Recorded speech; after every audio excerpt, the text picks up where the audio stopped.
ప్రభునందు ప్రియులకు యేసుక్రీస్తు నామములో శుభములు తెలియజేయుచున్నాం. ఈ దినము హెబ్రోన్ క్యాలెండర్ వాగ్దానము, నీవు సదాకాలము నా బల్ల యొద్దనే భోజనము చేయుదువు. 2 సమూయేలు 9:7 దేవుడి మాటలు తెలియజేస్తున్నాడు. రాజు అయిన సౌలు తాను బ్రతికున్న దినములలో దావీదును అంతమొందించాలని ఎన్నో మార్లు ప్రయత్నం చేస్తూ వచ్చినాడు. ఎందుకనగా తన తర్వాత రాజుగా దావీదు కొనసాగకూడదని, దావీదుపై అసూయ ఊని దావీదును చంపాలని ఎన్నో మార్లు ప్రయత్నం చేస్తూ వచ్చినాడు. అయినప్పటికీ దావీదు దేవుడికి ఇష్టడుగా జీవిస్తూ వచ్చిన కారణం చేత దేవుడు దావీదును సౌలు బారి నుంచి తప్పిస్తూ వచ్చినాడు. ప్రియమైనటువంటి దేవుని ప్రజలారా, దావీదు ప్రభువైన యేసుక్రీస్తు వారికి గుర్తుగా ఉంటున్నాడు. ఇలాగున దావీదు క్రీస్తు యొక్క మనసును కలిగి తాను జీవిస్తూ వచ్చినాడు.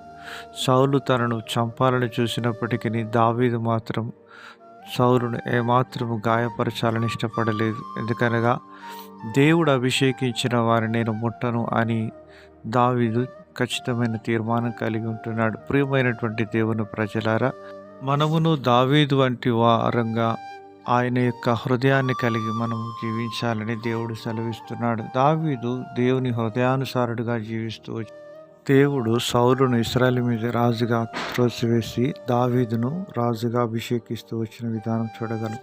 యోనాతాను దావీదు మంచి స్నేహితులని దేవుని వాక్యం సెలవిస్తుంది. యోనాతాను చెప్పినాడు, నీవు నీ రాజ్యంలోనికి వచ్చినప్పుడు నా సంతానమును జ్ఞాపకం చేసుకునమని చెప్పినాడు.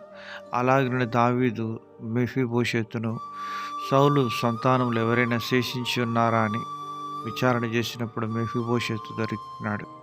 అతడు కుంటివాడైనప్పటికీ దావీదు మెఫీబోషెతును తన యొక్క బల్ల యొద్దకు ఆహ్వానించి, నీవు సదాకాలం నా బల్ల యొద్దనే భోజనం చేయదు అని సెలవిస్తూ వచ్చినాడు. మెఫీబోషెతు శత్రువు యొక్క సంతానముగా ఉంటున్నాడు. రెండవది అవిటివాడుగా ఉంటున్నాడు.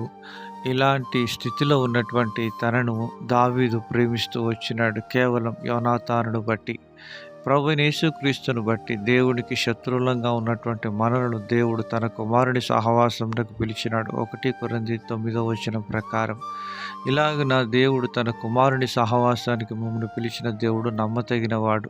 ప్రియమైనటువంటి దేవుని ప్రజలారా, యేసుక్రీస్తు రక్తం ద్వారా మనం క్షమించబడి ఆయన కుమారునితో సహవాసానికి పిలువబడుతూ వచ్చినాం. సదాకాలం ఆయన బల్ల యొద్ద భోజనం చేయడానికి మనం ఆహ్వానించబడి ఉంటున్నాం. దేవునికే మహిమ కలుగును గాక.